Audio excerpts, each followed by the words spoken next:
A partir de agora, você fica muito bem informado. Sudoeste Notícias. As principais informações de Itapeva e região. Sudoeste Notícias. A região em destaque.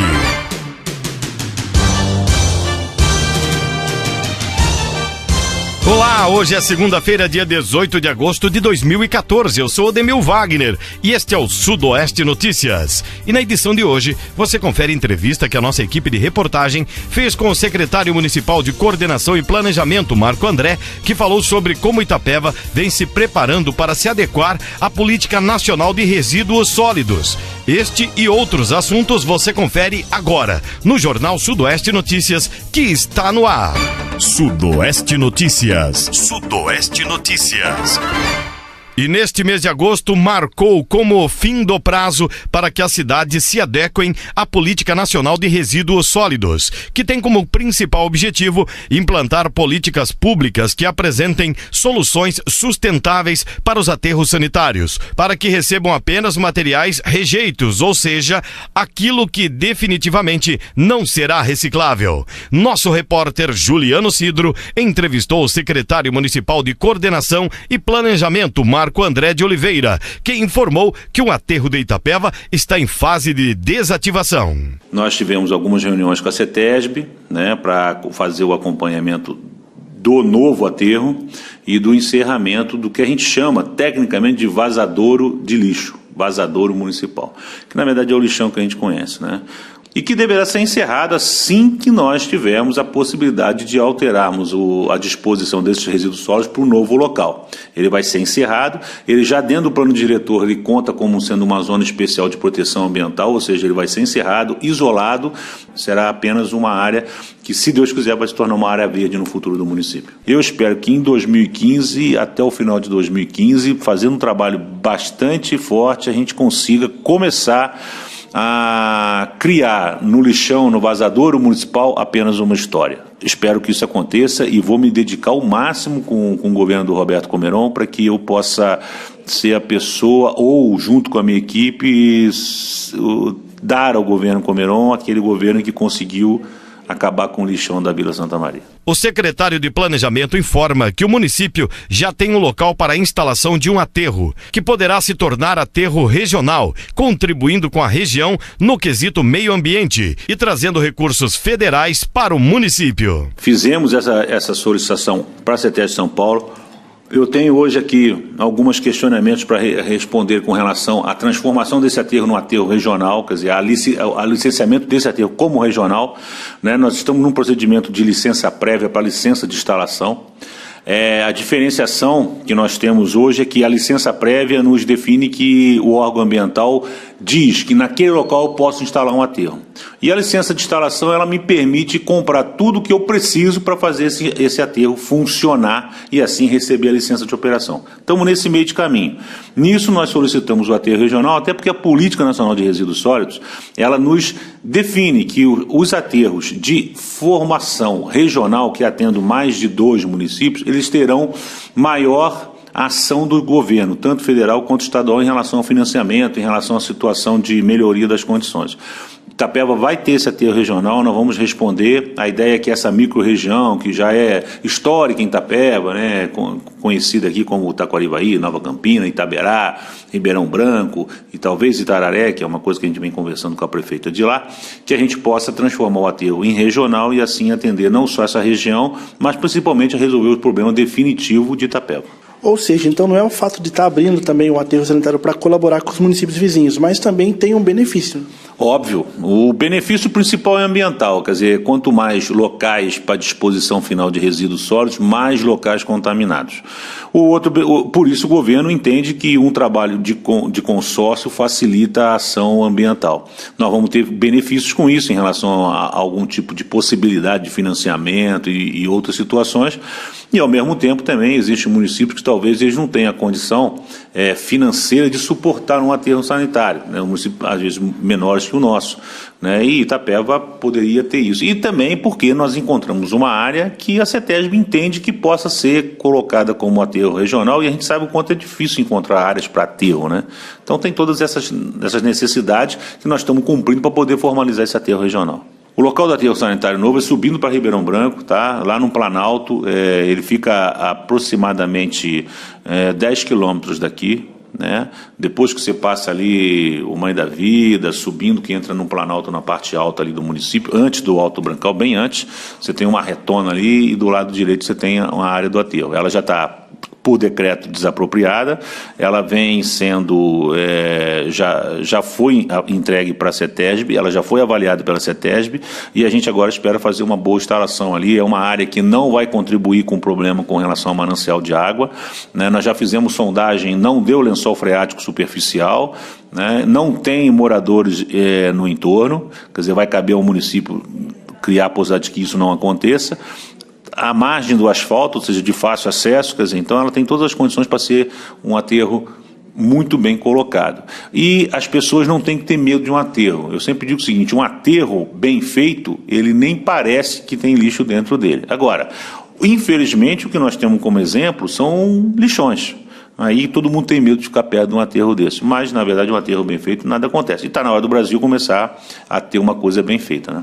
O custo de implantação do aterro não é pequeno. Nós temos que cercar todo ele. Não dá para cercar com arame farpado e palanque. Nós temos que cercar ele de tela, porque dos problemas do lixo é chamar animais. Então, nós temos que cercar de tela para não ter a entrada de animais. Nós temos que iluminar, nós temos que abrir as trincheiras. Tem todo um trabalho a fazer. O custo disso, ainda que tenha algumas áreas de financiamento, mas o custo disso é superior a R$1 milhão, ele totalmente pronto. O secretário Marco André informa que para que o aterro sanitário regional tenha longa vida útil, deverá ser iniciada uma política de conscientização para a seleção dos resíduos sólidos por parte não só da Itapeva, mas também da região. Sim, os outros municípios terão que fazer, eles ao disporem o aterro, o lixo deles, o resíduo sólido deles no aterro regional, antes disso eles terão que fazer todo o processo de coleta seletiva e de seleção desses resíduos na cidade deles, né? O que a gente chama de centro de triagem, ou seja, o que vem para cá, o que vai vir para o aterro, tanto de Itapeva quanto de qualquer outra cidade, a gente já chama de rejeito, é aquilo que a gente não consegue aproveitar mesmo, certo? E a gente sabe que essa composição de rejeito num lixo que você produz na sua casa, ela é no máximo de 10% a 15%. Se você pegar o lixo da sua casa e começar a separá-lo, antes de colocar tudo ele junto lá, você vai verificar que você pensando bem, quase 70%, 80%, até 90%, dependendo de como é o lixo da sua casa, você consegue aproveitar. Seja latinha, seja alumínio, seja plástico, seja o próprio resto de comida. Tem várias coisas que você pode, resto de roupa, tem um monte de coisa que você pode aproveitar. Então, o que sobra, na verdade, são 10%, 15%. Então, o aterro, no momento em que ele estivesse recebendo só esse rejeito, a duração dele, que hoje, um aterro, hoje a gente faz um licenciamento para um aterro durar 15, 20 anos, mas no momento em que isso acontecer, a duração desse novo aterro vai ser superior a 50 anos. Porque você vai estar eliminando quase 90% do lixo que ia. Né? E tudo isso tem que ser separado. Mas isso, quem vai ter que separar é cada município. Quer dizer, Itapeva vai ter que separar o dele, cada município. Até porque o município, ao trazer para cá, vai trazer muito menos coisa para colocar nesse rejeito final. Então, essa é a ideia. Agora, para essa ideia, como você disse, nós precisamos fazer um trabalho de educação ambiental muito bom, porque nós tivemos, durante esses anos todos de resíduos sólidos, várias ações que não se configuraram muito boas. Vou dar um exemplo para você. No primeiro momento, nas nossas casas, alguns vão pensar que antigamente as pessoas pensavam em separar o lixo em 4 partes. Quer dizer, tinha o saquinho amarelo, o saquinho vermelho, o saquinho verde. Isso é quase impossível você fazer, né?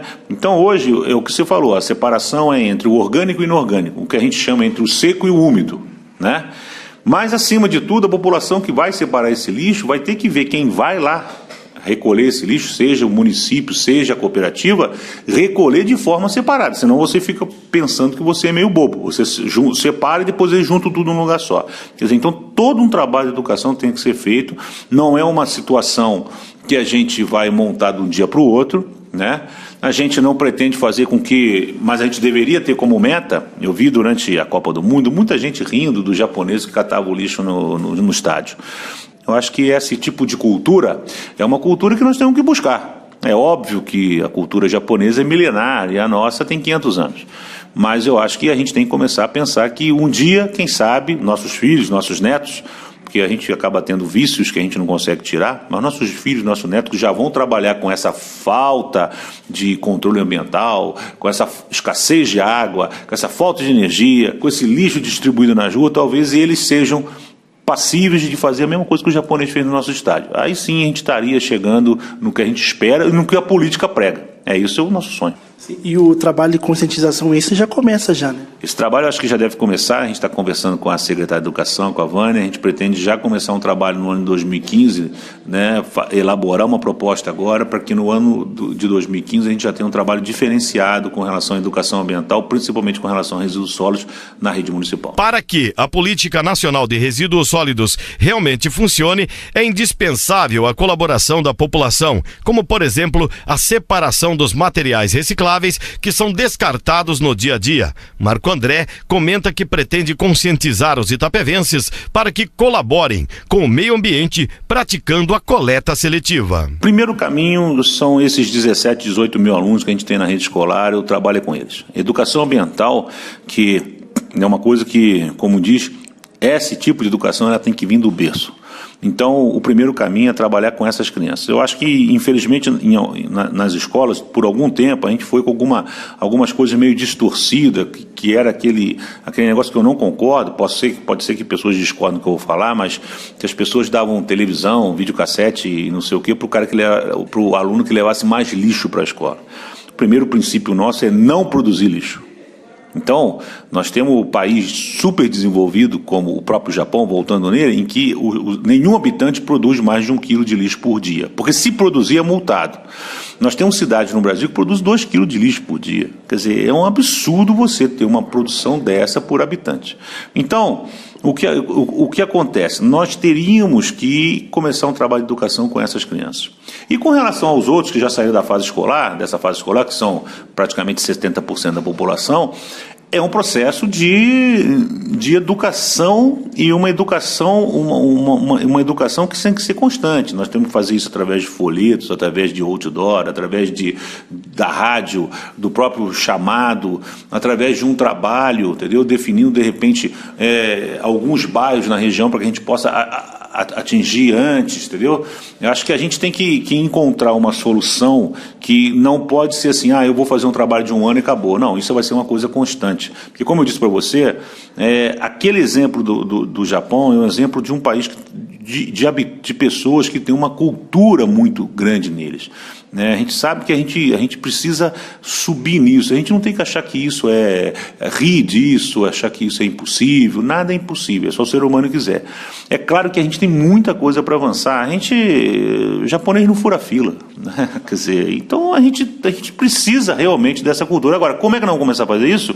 Simples, trabalho constante, de criar as ferramentas para que todos possam se conscientizar, educação na escola do mais alto grau possível, um reconhecimento da necessidade da gente cuidar do meio ambiente, né? E um exemplo de todos nós, principalmente quem está no governo, quem está nas empresas maiores, o exemplo, porque o exemplo é talvez a maior arma para a gente fazer com que todos respeitem uma ação. Mas é um processo que a gente não pode desanimar. Eu acho que a gente evoluiu bastante desde o primeiro momento que a gente começou a mexer com esse negócio, lidar com lixão, a gente evoluiu bastante. Mas nós temos muito para evoluir. Nós não podemos conceber que as pessoas continuem tirando seu sustento do lixo, mas da forma que tiram, né? Sem a devida proteção às suas mãos, aos seus pés, sendo passivos de ter contaminação por doença. Eu acho que a gente precisa melhorar muito isso, certo? Agora, esse é um trabalho que depende de todos os lados, mas acima de tudo depende de nós, depende da população, de todos nós cidadãos, acharmos o seguinte: eu não devo produzir lixo, eu não devo deixar esse lixo jogado no chão. Esse é o maior trabalho nosso. É um processo de educação. Educação é um processo contínuo. A única pessoa ruim é quando ela chega ao limite e ela fala assim, não tenho mais nada para aprender. Esse é o maior problema nosso, porque nós todos vamos ter sempre o que aprender até o dia em que a gente não estiver mais aqui. O secretário de Planejamento informou que no novo planejamento ambiental do município também estarão inclusos as cooperativas do município, porém, algumas adequações deverão ser feitas para que os trabalhadores sejam realmente beneficiados. Não, as cooperativas elas vão trabalhar em conjunto com esse plano de gerenciamento. Quer dizer, quando a gente faz um plano de gerenciamento de resíduos sólidos, o que a gente define é de que forma nós vamos pegar o lixo na sua casa e até como nós vamos levar no final. Esse processo todo, existem ações de governo e ações que podem ser terceirizadas e ações que podem ser passadas para a cooperativa.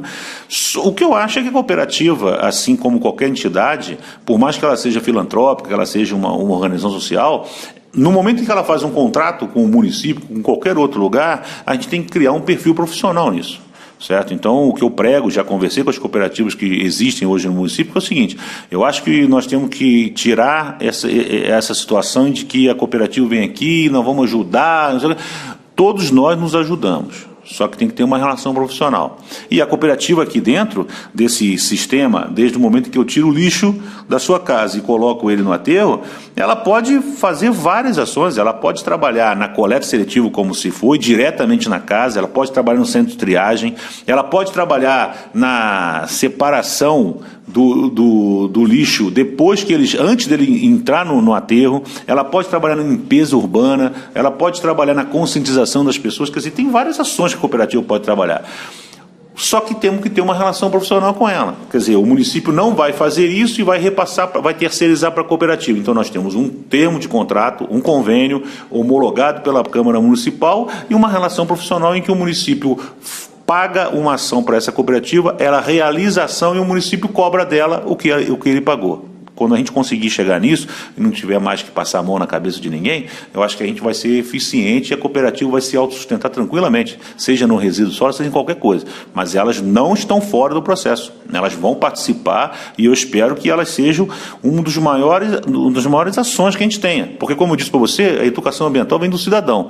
O que é essa cooperativa? É o cidadão com educação ambiental treinando aonde ele vai pegar o resíduo. Nada melhor do que isso. E o município tem que ajudar a ter esse processo de governança. O município não tem que passar a mão na cabeça dando dinheiro quando precisa, ou então dando menos, dando mais, ou então não é isso. É fazer um trabalho de treinamento, de dar a capacitação necessária, mas fazer com que a cooperativa se torne realmente uma cooperativa e possa fazer com que os seus cooperados tenham o salário que merecem.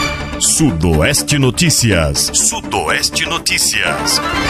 Termina aqui mais um Sudoeste Notícias. O Sudoeste Notícias volta amanhã. E para mais informações da região, acesse facebook.com/Sudoeste Notícias SP. E também participe enviando as suas sugestões de reportagem pelo e-mail jornalismo@fmcristal.com.br, por mensagem de texto para o número 99672-4210. Facebook Sudoeste Notícias SP, deixando a sua participação inbox ou pelo telefone do Grupo Cristal de Rádios 15-3526-9090. Podemos juntos melhorar e resolver problemas da nossa comunidade. Você ouviu Sudoeste Notícias. Sudoeste Notícias. A região em destaque. Sudoeste Notícias. Sudoeste Notícias.